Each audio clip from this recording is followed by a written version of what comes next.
tous d'être là. Nous voici de nouveau rassemblés pour inaugurer dans la Maison Nature et Patrimoine notre nouvelle expo pour 2 ans. Son titre, Ainsi sont nos maisons. L'allitération est voulue. Ainsi sont nos maisons, même si c'est difficile à prononcer.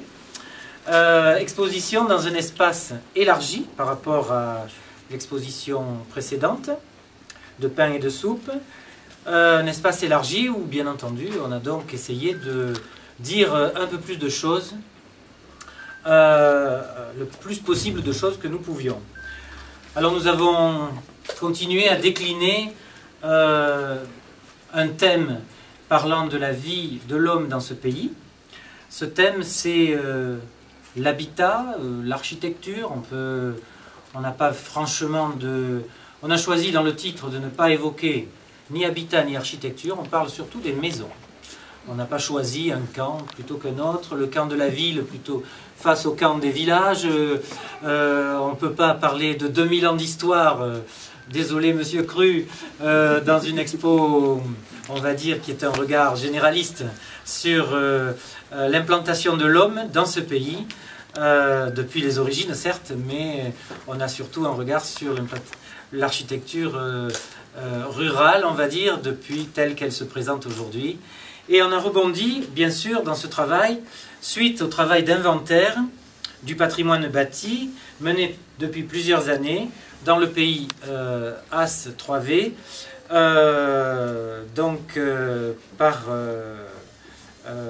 par des professionnels, mais des professionnels qui nous ont beaucoup aidés, mais je les remercierai tout à l'heure.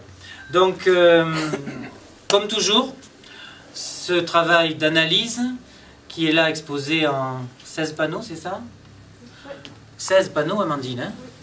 En 16 panneaux, vous pensez bien que nous n'avons pas pu parler de tous les sujets qui nous intéressaient. On a dû faire un choix draconien. Ce travail n'est pas un travail complet.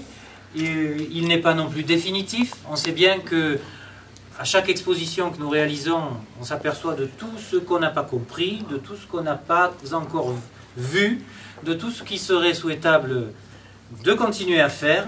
Et donc c'est un état des lieux en 2011. Il est clair que si un jour on refait une expo là-dessus, on la traitera tout à fait différemment. Donc le thème de cette année, il était un peu difficile pour nous, parce qu'il faisait appel à des compétences que nous n'avions pas forcément. Bon, la vie passée dans ce pays, on a l'habitude de l'appréhender, de s'y intéresser, de rassembler des archives écrites, orales là-dessus, ça on sait faire, mais faire un relevé d'une maison ou d'une ferme complète, faire des plans, faire des maquettes, faire passer à la 3e dimension avec le multimédia, etc. Tout ça a dépassé nos compétences. Donc, autre difficulté, quelqu'un me l'a dit d'emblée en arrivant, ah c'est sûr, c'est moins joli que l'expo d'avant. Il y a moins d'objets, il y a peut-être moins d'objets parlants qui évoquent des choses immédiates à chacun d'entre nous. La cuisine, forcément, parler peut-être plus. C'est toute la difficulté de ce propos, qui cependant est un propos très intéressant. L'homme vit ici depuis des milliers d'années, et depuis des milliers d'années, il a construit des maisons. Donc on ne peut pas y échapper à ce thème-là. Donc il y avait peu d'objets. Il fallait travailler sur du plat pour parler du volume.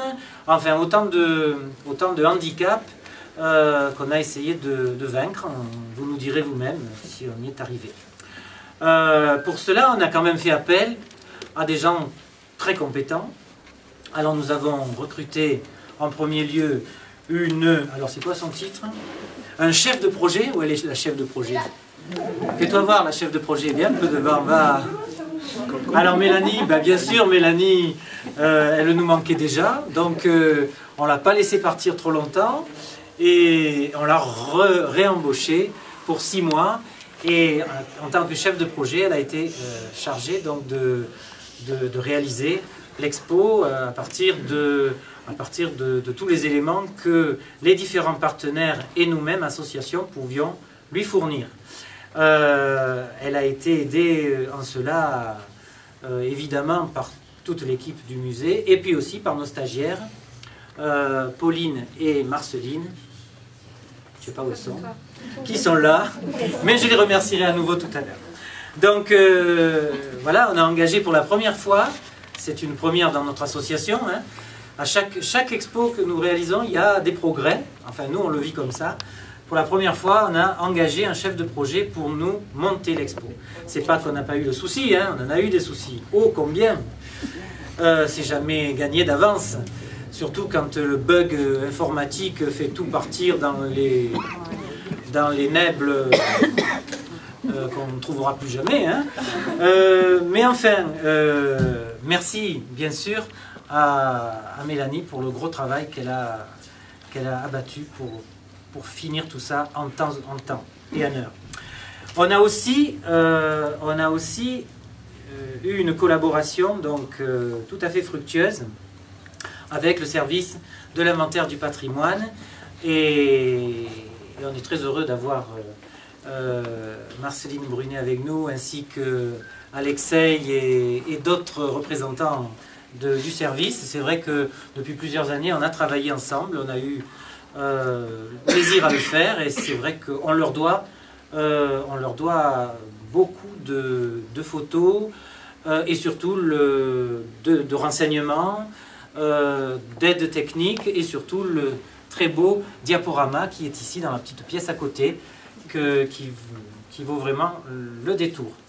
Donc voilà, une collaboration et un grand merci. Pour la première fois, que dire de plus sur cette expo? On est passé enfin à la dimension multimédia, bon certes modeste, avec le diaporama qui est à côté, réalisé par le service de l'inventaire. Cette expo, comme l'expo précédente, va être complétée sous peu et enrichie par la réalisation d'un catalogue, donnant des éclairages supplémentaires sur le sujet.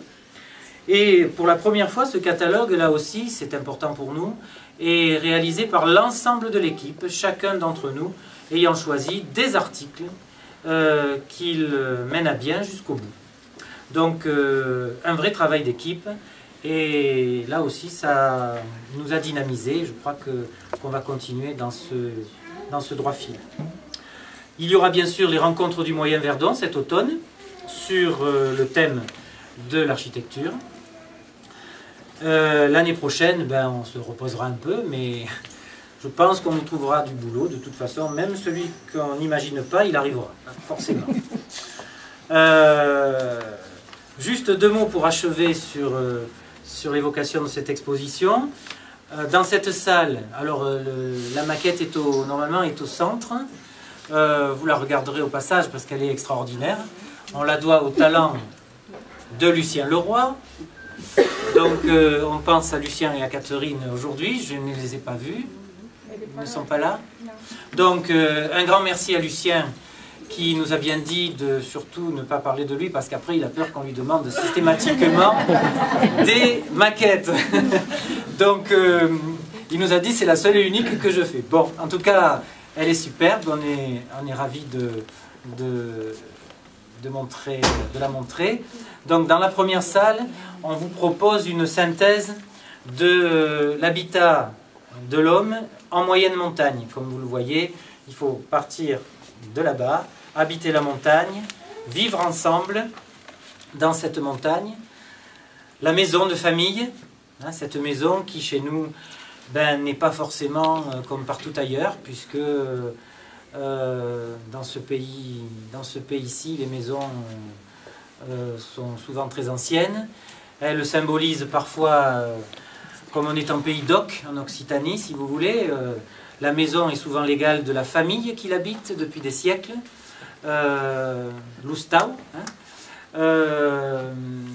Cette maison, ensuite, on a essayé de voir comment elle s'inscrit dans le pays, aux confins des deux influences méditerranéennes et alpines, puisque, bien sûr, ici on ne parle pas que de Castellane, mais du Moyen-Verdon en général. Évidemment, aux confins du Moyen-Verdon, on ressent déjà des influences alpines qui font que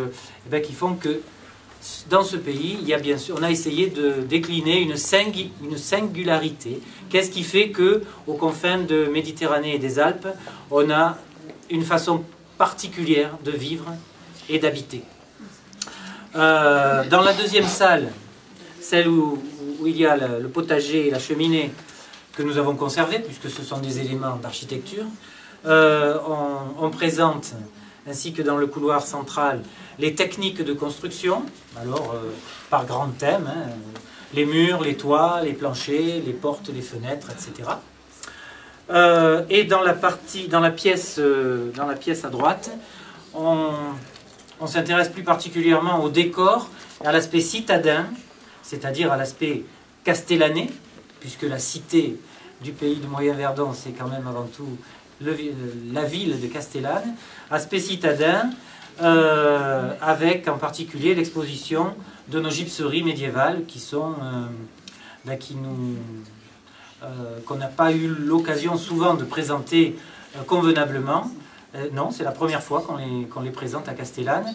Elles avaient été présentées à Salagon lors d'une exposition il y a 2 ou 3 ans sur le thème du plâtre, mais à Castellane, nous ne les avions jamais exposées. Voilà à peu près le contenu de l'exposition tel que nous l'avons défini et essayé de le présenter.